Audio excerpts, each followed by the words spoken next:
नमस्कार दोस्तों। आज एक ऐसी घटना की कहानी बताने वाला हूँ जिसमें एक चुड़ैल को इंसाफ मिला, लेकिन बड़े ही विचित्र तरीके से। एक ऐसे तरीके से जिसकी कहानी आज आप सुनेंगे तो आपकी रूह तक कांप जाएगी, क्योंकि आज की ये घटना एक रूह से ही जुड़ी हुई है। ये कहानी है एक साधारण सी नीतू नाम की लड़की की। खूबसूरत सी लड़की, 21-22 साल की उम्र रही होगी, साधारण सी, अच्छी खासी अपनी जिंदगी राजस्थान के एक छोटे से गांव में काट रही थी।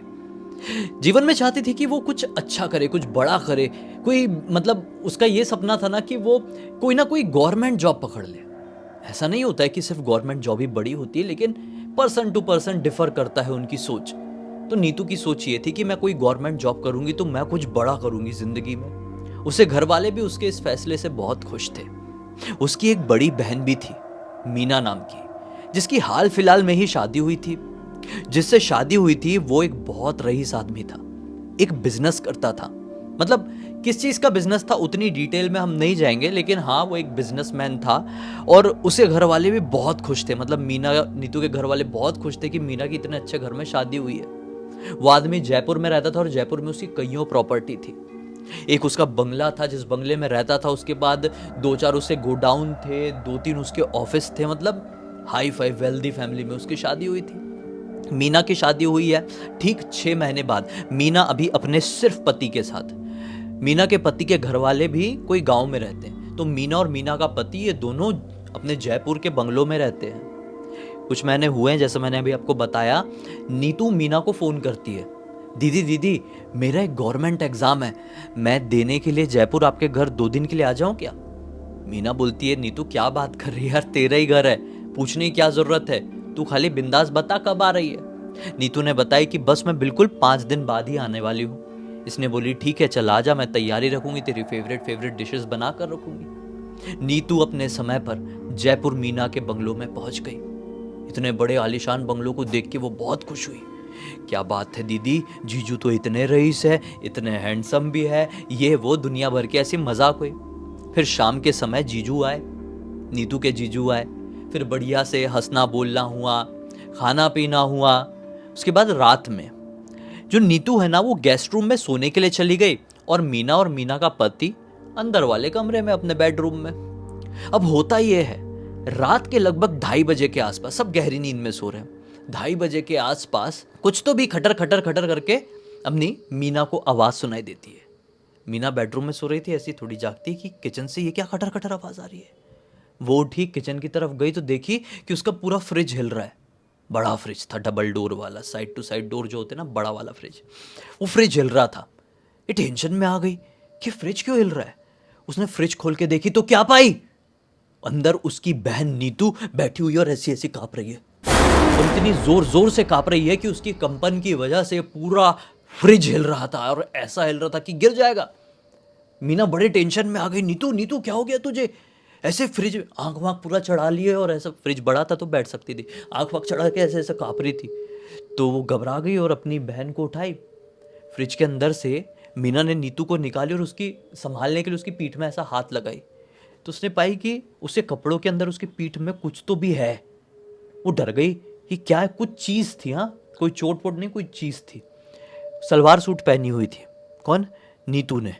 तो मीना टेंशन में आई, तो मीना नीतू को उसके कमरे में लेके आई, नीतू के कमरे में, उसका सलवार सूट उठाया, उसकी पीठ में देखी तो क्या पाई कि एक कपड़े से ऐसे गुच्छे का नींबू अंदर बंधा हुआ है। वो घबरा गई, उसने सलवार सूट उसका पूरा हटाई, वो कपड़ा खोली और वो पोटली निकाली। पोटली को जैसी खोली तो क्या पाई, अंदर 7 सड़े सड़े नींबू है और उन नींबुओं में सिंदूर लगा हुआ है।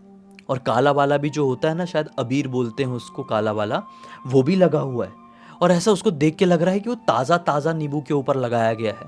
नींबू सड़े हुए पुराने, लेकिन ये अबीर और जो सिंदूर या कुमकुम जो भी था वो ताज़ा ताज़ा लगाया हुआ लग रहा था।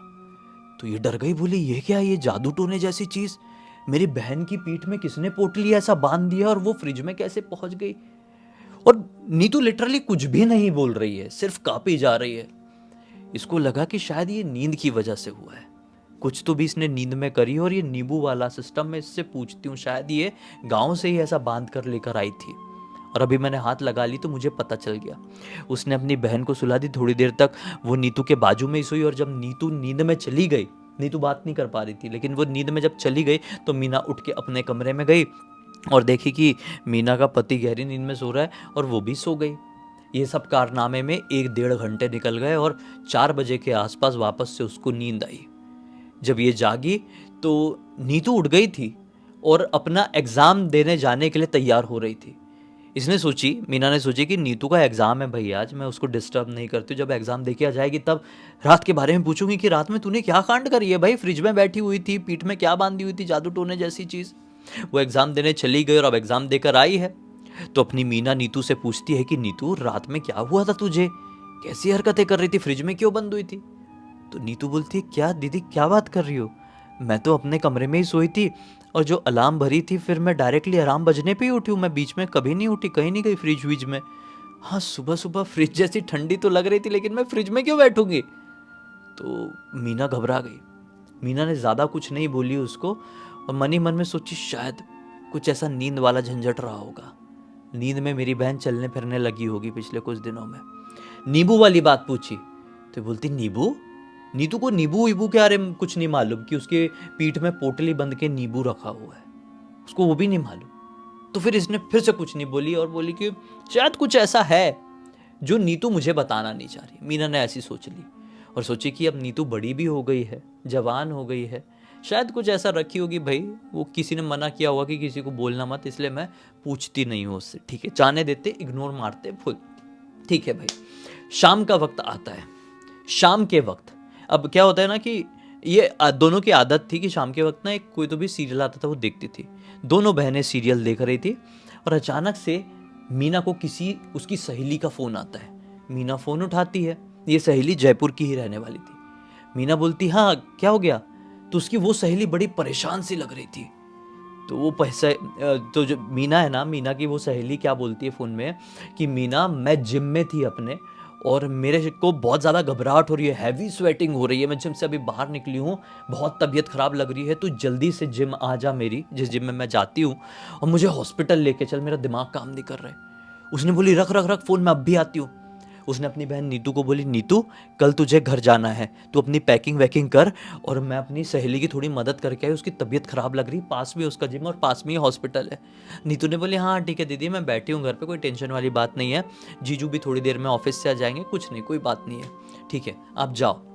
मीना अपनी कार उठाई और निकल गई अपनी सहेली की मदद करने के लिए। उसको ये सब मदद करने में 1-1.5 घंटे चले गए और अब रात के 8:45 के आसपास का समय हुआ। वो घर पे आई मीना, तो घर पे आई तो क्या देखती है कि टीवी चालू है और नीतू घर पे नहीं है, ना ही उसका पति घर पे आया अभी तक। तो मीना टेंशन में आ गई कि नीतू कहाँ चली गई। फ़ोन लगाई, नीतू कहाँ है करके, तो नीतू का फ़ोन स्विच ऑफ। इसको ऐसा लगा कि नीतू को कल घर जाना है, पास में ही मार्केट है, हो सकता है मम्मी पापा के लिए कुछ खरीदना होगा, मार्केट के लिए बढ़ गई होगी, थोड़ी देर में आ जाएगी। लेकिन नीतू का अता पता नहीं। 1 घंटे हो गए, 2 घंटे हो गए, लगभग रात के 11 बजे के आसपास इसको बड़ी टेंशन हुई। ना मेरे पतिदेव घर पे आए हैं, पतिदेव भी ठीक है कि नहीं, और नीतू भी घर पे नहीं आई है। पतिदेव को फ़ोन लगाती हूँ, हेलो सुनिए कहाँ पे आप। तो ये बोलता है कि अरे मैं अर्जेंट काम से जोधपुर आ गया था। बोली जोधपुर, बोलता है पति हाँ जोधपुर आ गया था और मैं रास्ते में ही हूँ, मैं अपने घर पहुँचने से आधा घंटे दूरी पर ही हूँ, आ ही रहा हूँ, क्या हो गया। तो मीना बताती है अरे मैं नीतू को 2 घंटे से फ़ोन ट्राई करने की कोशिश कर रही हूँ, वो फ़ोन नहीं उठा रही है, कहाँ गायब हो गई, कुछ समझ में नहीं आ रहा। तो मीना का पति बोलता है अरे ये क्या हो गया, रुको मैं पहुँच ही रहा हूँ, तेज़ चला के आता हूँ। वो तेज़ चला के आया और 20 मिनट में हमने घर पे पहुँच गया। बोला क्या हो गया, तुमने उसकी सहेली वहेली है यहाँ पे किसी से बात करी। तो ये बोलती है हाँ मैंने फ़ोन करने की कोशिश करी उसको, उसको फ़ोन नहीं लगा, उसके 1-2 पहचान वाले थे उनको ही पूछी, उनको कुछ नहीं मालूम, क्या करें, थोड़ा कहीं जाके देखे क्या मार्केट तरफ। ये बोलता है चलो चलो चलो, बाइक उठाए, अब बाइक से मार्केट देखने के लिए गए भाई, मार्केट वार्केट में कहीं नहीं मिली। रात के 12:30-1 बज गए। इन लोगों ने बोले मैटर बिगड़ गया, पुलिस स्टेशन चलते, मेरी पहचान है पुलिस स्टेशन में, पति बोलता है। पुलिस स्टेशन गए भाई और बता दिए कि ये साली फ़ोटो वोटो दिखा दी है हमारी, गायब हो गई है। मीना का पति ने फ़ोटो वोटो दिखा दिया नीतू की। पुलिस वालों ने बोले ठीक है हम ढूंढते हैं। अब ढूंढाई शुरू हुई भाई, पहचान के थे पुलिस वाले, तो नहीं तो 24 घंटे से पहले ऐसे रजिस्टर नहीं करते, लेकिन पहचान वाले थे। तो ढूंढाई चल रही है, बिल्कुल नहीं मिल रही है।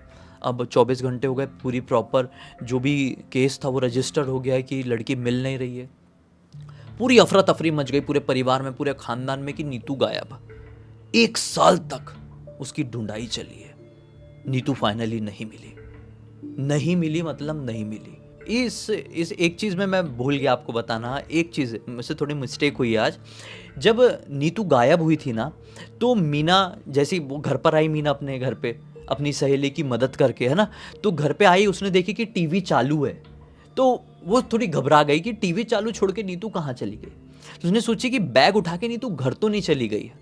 तो वो ना भागती हुई नीतू के गेस्ट रूम में पहुंची, जिस रूम में नीतू रुकी हुई थी, कि देखती उसका बैग है कि नहीं घर पे। पहले फ़ोन ट्राई करी थी, फ़ोन नहीं लगी थी, तो बैग देखने आई। तो उसने बैग वैग देखने की कोशिश करी ना, नीतू का बैग नहीं मिला था। तो ऐसे ढूंढते ढूंढते ना पलंग के नीचे देखी, पलंग के नीचे ना ऐसा 4 कोने में कपूर जले हुए थे और बीच में एक शैतानी आकृति बनी हुई थी, और उस शैतानी आकृति का ऐसा मुंह खुला हुआ था, और उसके मुंह पे सड़े हुए कुछ मांस रखे हुए थे, मांस के टुकड़े रखे हुए थे। तो मीना बहुत डर गई थी उस टाइम, और उसने वो मांस के टुकड़े और कपूर वपूर वगैरह हटाई थी, और फिर अपने पति को फ़ोन करी थी कि पतिदेव कहाँ पर हैं आप, बहन नहीं मिल रही है, बहुत समय हो गया है। तब पति ने बोला था कि मैं आधे घंटे में आ रहा हूँ, फिर वो आया था, 20 मिनट में पहुंचा था, और फिर ये लोग बाहर ढूंढने के लिए निकले थे। फिर पुलिस वालों को फ़ोन किए थे, फिर पुलिस वालों ने ढूंढाई शुरू किए थे, और आने वाले 1 साल तक ढूंढाई किए थे, और नीतू फिर कहीं नहीं मिली, लिटरली कहीं भी नहीं। और ये केस बन जैसा हो गया कि नीतू जवान लड़की थी, समझदार थी, मैच्योर थी, और वो अपनी समझ के हिसाब से, जो भी उसकी थिंकिंग रही होगी, उस हिसाब से वो किसी लड़के के साथ घर वर छोड़ के भाग गई है। अब वो कभी नहीं मिलेगी। उसने अपना मोबाइल वोबाइल सब फेंक दिए, सिम चेंज कर दिए। अब ये वाली चीज़ सबने मान लिए थे, मीना ने, मीना के घर वालों ने, मीना के पति ने, सबने मान लिए थे। लेकिन जब 1 साल हुए, एग्जैक्टली नीतू को गायब हुए 1 साल बाद, मीना को एक सपना दिखाई देता है, एक विचित्र सा सपना। उस सपने में नीतू रो रही है, और रोते रोते, बिलखते बिलखते अपनी बहन से कह रही है, दीदी दीदी मुझे बचा लो, मैं बहुत मुसीबत में हूँ, दीदी बचा लो मुझे बहुत डर लगता है, यहाँ पे बहुत अंधेरा है, दीदी प्लीज आ जाओ ना, सिर्फ आप ही तो है मेरी, आपके अलावा मुझे कोई भी नहीं समझता है दीदी। ये घबरा कर उठ जाती थी कि नीतू ऐसे चिल्ला के उठ जाती थी। पति उठता था, क्या हुआ बहन नहीं, मतलब क्या हुआ मीना। तो मीना बोलती थी कि मेरी बहन मुझे ऐसी ऐसी हालत में सपने में दिखाई दी। तो पति ने बोला, कोई बात नहीं, उसको गुमे हुए ठीक है 1 साल हो चुके, इसलिए तुम अपने माइंड में बैठा चुकी हो, कोई बात नहीं, तुम सो, ठीक है। यही सपना उसको आने वाले 1 हफ्तों तक आया, 1 हफ्तों तक लिटरली।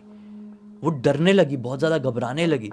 उसके पति ने फाइनली बोल दिया कि तुम अब मुझे मत बताया करो, सेम चीज़ रिपीट करती हो, कोई नहीं, तुम्हारी बहन भाग गई है किसी लड़के के साथ, तुम एक्सेप्ट कर लो। जब मीना के पति ने ये बात बोला, उसी की अगली रात मीना सो रही थी। मीना को एक अजीब सा नींद में ही ऐसे घबराहट, डर सा ऐसा लगा, और उस डर की वजह से मीना जागी झटके से। कोई सपना नहीं था, बस ऐसी डर सा था, एकदम दिल ऐसा सिकुड़ सा गया, और वो ऐसी जागी ना, तो क्या देखी कि उसके बेडरूम के पंखे में उसकी बहन लटकी हुई है, जीभ वेब निकाल के, गर्दन यहाँ से टूटी हुई है, पूरा लार वार टपक रही है, आंख वाँख पलटी हुई है, मतलब पूरी मृत अवस्था में। ये बहुत जोर से डर गई, डर के मारे अपने आप को संभालती पूरी उठी, तो देखी कि नहीं, मेरी बहन यहाँ पर नहीं है, ये मेरा वहम था। इतने में इसकी बेडरूम की खिड़की में किसी ने ठप से हाथ मारा। ये अपनी खिड़की की तरफ देखी तो क्या पाई कि खिड़की में उसी की बहन खड़ी हुई है, और खून के आंसू उसके निकल रहे हैं, और अजीब सी वो, मतलब चेहरे में एक अजीब सा एक्सप्रेशन लिए हुए है। इसने अपने पति की तरफ देखी, पति गहरी नींद में सो रहा है। बहन की तरफ देखी कि बहन खिड़की से रोते रोते इसको बाहर बुलाने का इशारा कर रही है। वो चादर हटाई, उठी, बाहर निकली तो देखी कि उसकी बहन चलते हुए कहीं तो भी जा रही है। ये अपनी बहन की तरफ पीछे पीछे जाने लगी, आवाज लगाते रहते, नीतू कहाँ जा रही है, और तू रो क्यों रही है, तेरी आंखों से खून क्यों निकल रहा है। ऐसा बोलते बोलते उसके पीछे पीछे जाने लगी, और वो भी भागने लगी, ये भी भागने लगी। भागते भागते नीतू खून के आंसू लिए एक खंडर से घर के पास पहुंचती है, उसके अंदर चली जाती है। ये खंडर सा गेट किसी और का गेट नहीं, मतलब पूरा का पूरा घर किसी और का नहीं, बल्कि मीना के पति का था। और जैसे उसके अंदर गई तो अंधेरा है, खंडर है, उसी की एक प्रॉपर्टी थी, मतलब मीना के पति की। मीना अब उस घर के अंदर गई तो नीतू कहीं दिखाई नहीं दे रही है। मेन दरवाजा लॉक्ड है अभी भी बाहर से, ये मतलब आंगन में कहीं ढूंढने की कोशिश कर रही हूँ, नीतू कहीं नहीं दिखाई दे रही है। मीना आवाज लगा, नीतू कहाँ चली गई तू, अंधेरा है बहुत, बाहर आ तू, इतने दिन से कहाँ गायब थी। लेकिन नीतू का कोई रिस्पॉन्स नहीं आ रहा है। इसको अजीब सा लगा कि कहाँ चली गई यार। और इतने में इसकी नजर पड़ी इस घर के मेन दरवाजे पर, जिसमें बड़ा सा ताला लगा हुआ था। इसने सोची एक बार ये ताला खोल के देखती तो हूँ। जब से शादी होके आई हूँ ये ताला, ये घर खोल के मैंने कभी नहीं देखी। मेरे पति का है, कई ज़माने से बंद है। एक ज़माने में उन्होंने इसे गोडाउन बना कर रखा था। खोलकर देखती हूँ, घर जाती हूँ, चाबी कहाँ है मुझे पता है। भागते हुए घर जाती है, उसकी चाबी बहुत ढूंढती है, नहीं मिलती है। फिर बड़ी मुश्किल से उसकी चाबी किसी एक तिजोरी के अंदर मिलती है। वो शॉक्ड कि पतिदेव ने मेरे ये ताले की, खंडर के ताले की चाबी तिजोरी में क्यों रखे थे।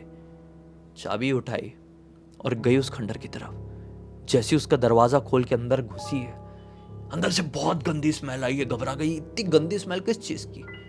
भाई की जमीन उधड़ी हुई है, टूटी हुई है, और मोबाइल का फ्लैश लाइट ऑन है। उसका मोबाइल का फ्लैश गया, लिटरली वो जो जमीन खोदने वाला फावड़ा, कुदाल, जो भी कहना है आपको, उसके ऊपर पड़ी। उसने वो उठाई, जमीन की तरफ देखी और खोदना शुरू कर दी। अब आप भी वही सोच रहे हैं जो ये सोचना नहीं चाहती थी, और ना सोचने के बावजूद भी अब वो जमीन, वो खुदी हुई जमीन, वो वापस से खोदने लगी। खोदते खोदते खोदते खोदते 1 घंटे बीते, और 1 घंटे के बाद उसकी वो कुदाल जमीन के अंदर दफन एक चीज से टकराई, और वो फिर हाथ से हटाई मिट्टी को, और देखी कि अंदर तो एक नरकंकाल है। उसकी रूह कांप गई, वो हिल गई कि मेरे पति के घर में उधड़ी हुई जमीन, और उसको जब मैंने वापस से उधेड़ी तो अंदर से एक नरकंकाल निकला। उसने तुरंत पुलिस को फोन करी, आप जल्दी आइए यहाँ पे। पुलिस वालों ने बोले हम पहुंच रहे हैं, आप टेंशन मत लीजिए। फोन जैसी काटी, इधर उधर देखने की कोशिश करी तो उसको एक दीवार में ऐसा ऐसा खोद खोद के लिखते हैं ना, लिखा हुआ दिखा, छोटे अक्षरों में लिखा हुआ था, दीदी आप जीजू को अब तक समझ नहीं पाए। इसके हाथ से मोबाइल छूट गया। वहां पे सन ऐसी खड़ी रह गई। आने वाले 10-15 मिनट तक वो ऐसी ही खड़ी है, आंखों से लगातार आंसू बह रहे। नीचे नरकंकाल, सामने कुछ ऐसा लिखा हुआ है। पुलिस आ गई। पुलिस, देखिए ये कौन है, किसका नरकंकाल है ये मेरे घर पर। पुलिस वालों ने उठाए हैं, पति वती अब सब कुछ आ चुके हैं। पति की हालत टाइट हो चुकी है। पुलिस वालों को मीना ने कुछ नहीं बताई कि मैंने इस दीवार में क्या पढ़ी हूँ छोटे अक्षरों में, नहीं बताई। पुलिस वाले लेके गए हैं, उसका जो भी टेस्टिंग वेस्टिंग थी किए हैं, और पता चला ये किसी और का शरीर नहीं बल्कि इसकी बहन का ही शरीर था, नीतू का ही शरीर था। फिर बहुत जांच पड़ताल हुई, बहुत ढूंढाई हुई, बहुत पूछताछ हुई। पता चला कि उस खंडर की चाबी सिर्फ इसके पास नहीं थी बल्कि इसके बहुत सारे काम करने वाले एम्प्लॉयज़ थे, उनके पास भी थी। और उनमें से काफ़ी एम्प्लॉयज़, 1 साल हो चुके थे ना, नौकरी छोड़ के जा चुके थे, और काफ़ी एम्प्लॉयज़, मतलब 3 या 4 एम्प्लॉयज़ ख़त्म हो गए थे, वो बूढ़े थे इसलिए। लगभग 90% एम्प्लॉयज़ इसके 1 साल में बदल चुके थे। ये केस सॉल्व हो ही नहीं पाया कि आखिर नीतू की मृत्यु कैसे हुई, उसका मृत शरीर यहाँ पर कैसे आया।